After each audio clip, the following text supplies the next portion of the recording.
नमस्कार, आप देख रहे हैं अपना उत्तराखंड और मैं हूं आपके साथ नेहा। मुख्यमंत्री पुष्कर सिंह धामी ने मुख्यमंत्री कैंप कार्यालय में special Olympic world summer games में प्रतिभाग करने वाले खिलाड़ियों और कोच से भेंट की। मुख्यमंत्री ने सभी खिलाड़ियों और कोच को 17 जून से 25 जून 2023 तक जर्मनी में होने वाले इन खेलों के लिए शुभकामनाएं दी और उनके उज्जवल भविष्य की कामना की। इस अवसर पर स्पेशल ओलंपिक उत्तराखंड के निदेशक DVPS रावत, जगदीश चौहान, अंकुर अग्रवाल, राजेश भट्ट और विजय लक्ष्मी उपस्थित रहे।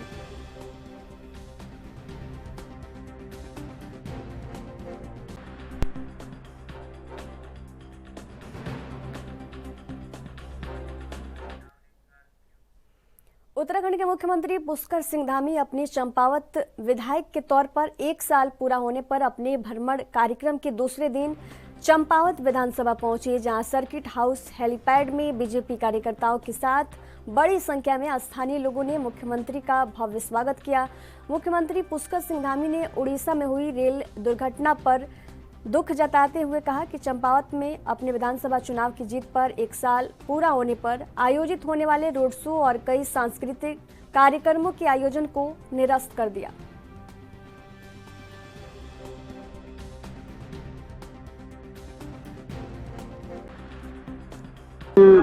जो कि काफी सारे कार्यक्रम यहाँ पर होने थे और उसमें सांस्कृतिक कार्यक्रम भी थे और यहाँ पर रोड में भी लोगों के बीच में जाना था, अभिवादन था।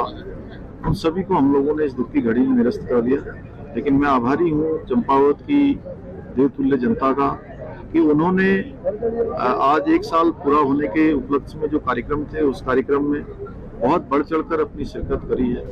और ऐतिहासिक दिन आज से ठीक 1 साल पहले जो एक इतिहास चंपावत की जनता ने बनाया था, वो चंपावत के साथ साथ पूरे उत्तराखंड के लिए भी ऐतिहासिक दिन था कि उस दिन को यह चंपावत की जनता ने दिखाया कि प्रदेश के विकास में, प्रदेश को निरंतरता से आगे बढ़ाने में उन्होंने अपना सहयोग दिया, अपना आशीर्वाद दिया।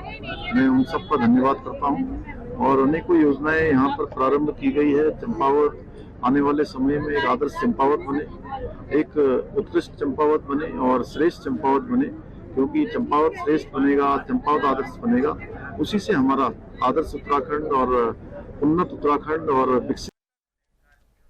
प्रदेश सरकार ने अब 10 करोड़ तक की विकास योजनाओं की वित्तीय मंजूरी सचिव स्तर पर दी जा सकेगी। अभी तक ये सीमा 5 करोड़ रुपए तक थी। इससे अधिक धनराशि के लिए मुख्य सचिव की अध्यक्षता में गठित व्यय वित्त समिति स्वीकृति देती है, लेकिन अब ये समिति 10 करोड़ से अधिक की राशि की योजना को वित्तीय मंजूरी देगी। इस पर कांग्रेस के पूर्व काबीना मंत्री हीरा सिंह बिष्ट ने कहा कि ये अच्छी बात है, डेमोक्रेसी में स्वतंत्र अधिकार है। उन्होंने कहा कि ब्यूरोक्रेसी इस समय राज्य में सरकार पर हावी है, ब्यूरोक्रेसी को इस समय राज्य में ज़्यादा महत्व दिया जा रहा है। उन्होंने कहा कि चुने हुए प्रतिनिधियों को महत्व नहीं मिल पा रहा है, ये एक दुखद अध्याय भी है।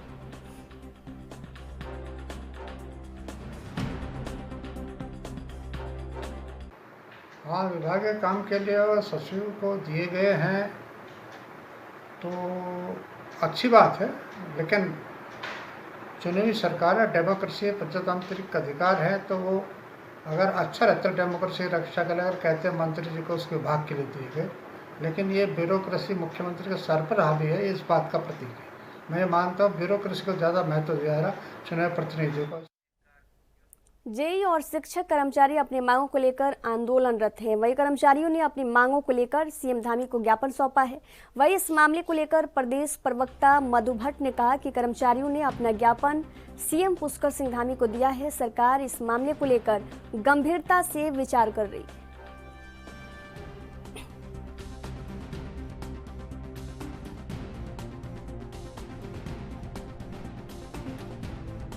देखिए, अभी उन्होंने अपना ज्ञापन माननीय मुख्यमंत्री जी को दिया है और निश्चित रूप से उसमें सरकार, हमारी सरकार जो है उसमें गंभीरता से बिल्कुल विचार कर रही है और हम कर्मचारियों के साथ बिल्कुल लगातार जो उनकी जायज़ मांगे होंगी, उनकी जायज़ मांगों को बिल्कुल निश्चित रूप से सरकार उस पर कार्रवाई करेगी। माननीय मुख्यमंत्री जी को जो है ज्ञापन दिया गया है यूनियन की तरफ से, निश्चित रूप से उसमें अभी माननीय मुख्यमंत्री जी उसमें उत्तराखंड के देहरादून में बढ़ती जा रही लव जिहाद की घटना को देखते हुए यमुना घाटी के व्यापारियों ने बाजार बंद रखने का ऐलान किया। वहीं बाल विकास मंत्री रेखा आर्य ने कहा कि इन मामलों को देखते हुए हमें सतर्क रहना चाहिए। खासतौर पर जिन बालिकाओं ने केरला स्टोरी नहीं देखी उन्हें ये फिल्म देखनी चाहिए, क्योंकि इस स्टोरी में इस घटना की विस्तृत जानकारी की है कि किस तरह से धर्म विशेष के लोग माइंड वॉश करते हैं। साथ ही कहा कि सोशल मीडिया मित्रता पर हमें सजग रहना चाहिए। आपको बता दें कि पिछले कुछ दिनों में उत्तरकाशी के पुरोला और देहरादून के चक्राता में ऐसी घटना सामने आई जिसने स्थानीय जनता में भारी आक्रोश है।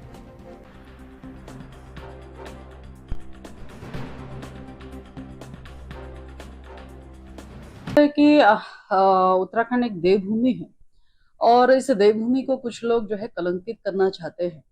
कुछ लोग अपनी गलत मंशा के साथ में गलत आचरण को अपनाते हुए देवभूमि के आचरण के विपरीत आचरण को अपना रहे हैं। मुझे लगता है कि हम लोगों को ही सजग होना चाहिए, हम उत्तराखंडियों को ही सजग हो जाना चाहिए।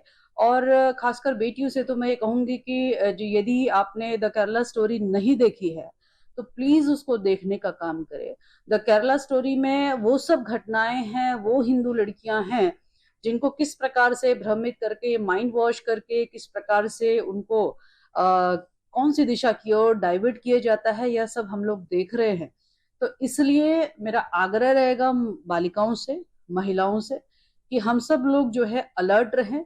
आज का समाज जो है वो बड़ा ही शातिराना ढंग से हमारी बेटियों को या महिलाओं को, जो कि बहुत मासूम मन की होती हैं और जो कि भोले मन की होती हैं, उनको भटकाने की कोशिश करते हैं। सोशल मीडिया के माध्यम से की गई मित्रता पे भी हमें सजग रहना चाहिए। और बेहतरीन तो मैं यही कहूंगी कि हमारी सांस्कृतिक परंपराएं हैं, जो हमारे संस्कार हैं, उस पर मुझे लगता है कि हम लोग बहुत गंभीरता से हम लोग को काम करना चाहिए, ताकि हम अडिग रहे। जितना हमें अपने जिस धर्म में हम जीते हैं, जिस धर्म के कारण हम आगे बढ़ते हैं, जिस पे आस्था रखते हुए लगातार ईश्वर से हम वरदान प्राप्त करते हैं, तो आखिरकार हम लोग क्यों भटकते हैं, ये स्वयं में हम लोग। उत्तराखंड के दिनेशपुर से खबर है, जहां विधायक अरविंद पांडे ने सभा को संबोधित किया। इस दौरान उन्होंने कहा कि सबसे पहले दिनेशपुर शहर लिए हाईटेक प्रोजेक्ट लगाया जाएगा, उसके बाद नगर से अतिक्रमण को हटाया जाएगा। ये बातें नगर पंचायत कार्यालय में प्रेस वार्ता के दौरान गदरपुर के विधायक अरविंद पांडे ने कहा कि इस दौरान शहर के विकास के लिए अतिक्रमण बाधक है, परंतु जिन व्यापारियों के 100% मकान अतिक्रमण के दायरे में आने पर तोड़ दिए जाते हैं, उन व्यापारियों का हर संभव मदद किया जाएगा।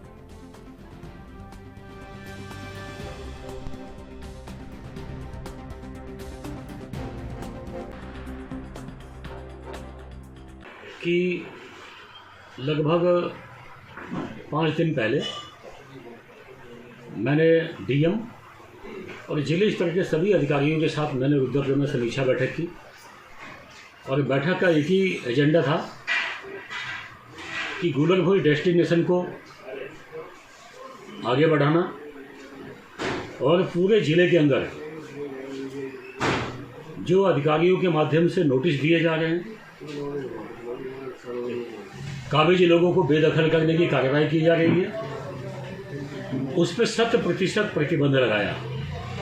और हमने उधम सिंह नगर के जिलाधिकारी को निर्देशित किया कि तत्काल सभी अधिकारियों का आदेश दो कि किसी भी व्यक्ति को बेदखल नहीं किया जाएगा, और जिसको भी नोटिस दिया गया है उसको भयभीत होने की आवश्यकता नहीं है। उसी बात को मैं आपके माध्यम से कहना चाहता हूँ कि मुख्यमंत्री जी स्वयं इसमें आगे निकल के आए और उन्होंने आदेश दिया कि लैंड जिहाद के नाम पे जो लोग वनों में कब्जा कर रहे हैं, ज़मीनें कब्जा कर रहे हैं, धर्म के आधार पर जो अतिक्रमण चल रहा है, उसको हटाने का आदेश है। इसके अलावा किसी की ज़मीन खाली नहीं कराई जाएगी। तो हमने भी डीएम से यही कहा कि 100% मुख्यमंत्री जी के निर्देश का पालन किया जाए, और जो लोग अधिकारी इस निर्देश का पालन नहीं कर रहे हैं वो किसी स्तर के।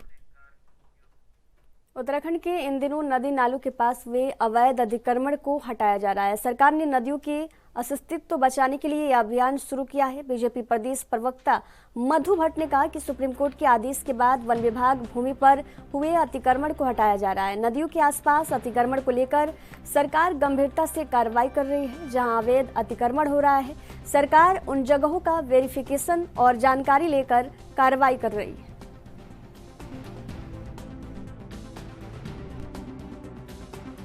ऐसा क्यों होता है?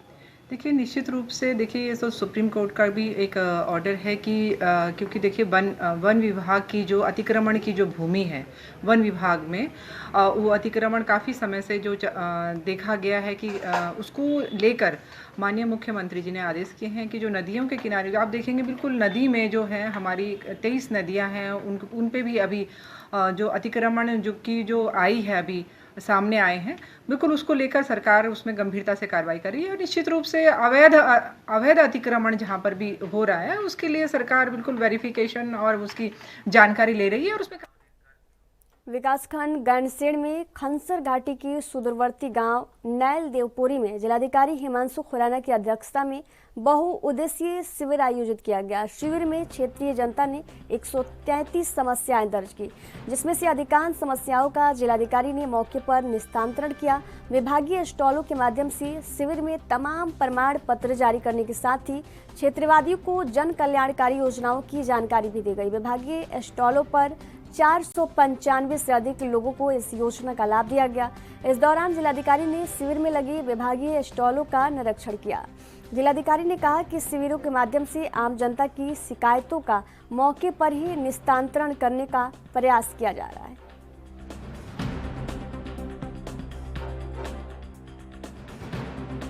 माइथान से आगे जो नैल देवपुरी क्षेत्र है, यहाँ पर आज बहुउद्देशीय शिविर का आयोजन किया गया। सभी इसमें स्थानीय जो लोग थे वो भी उपस्थित थे, जनप्रतिनिधि, सभी जिला स्तरीय अधिकारी उपस्थित थे। तो करीब 126 शिकायतें हमें प्राप्त हुई। अधिकांश शिकायतों का हमने मौके पर ही निस्तारण का हमें निर्देश दिया है। और कोई ऐसी शिकायतें हैं जो किसी बजट के प्राविधान से रिलेटेड हैं या राज्य सरकार पे उसका अनुमोदन होना है, तो उस पर हम वार्ता करेंगे राज्य सरकार पे कि जल्द से जल्द जो ये विकास की परियोजना है उनका हमें अनुमोदन मिल सके और धनराशि प्राप्त हो सके, ताकि जो भी यहाँ के क्षेत्र के विकास कार्य हैं वो हम करवा सकें। उत्तराखंड स्वास्थ्य विभाग मेंटल हेल्थ को लेकर लगातार सकारात्मक पहल कर रहा है। इसी के तहत मानसिक स्वास्थ्य प्राधिकरण के साथ साथ प्रत्येक जिले में मेंटल हेल्थ रिव्यू बोर्ड भी काम कर रहा है। Joint director mental health Mayank Badola ने बताया कि हर जिले में सीजीएम इसको हेड करते हैं। अगर किसी को इस तरह की कोई शिकायत है या ऐसी व्यक्ति मिले जो नशे के आदी हो तो उनको सरकार की ओर से बेहतर सुविधा दी जा सकती है। वही नशा मुक्ति केंद्र को लेकर अब विभाग जल्द नई गाइडलाइन जारी करने की तैयारी में।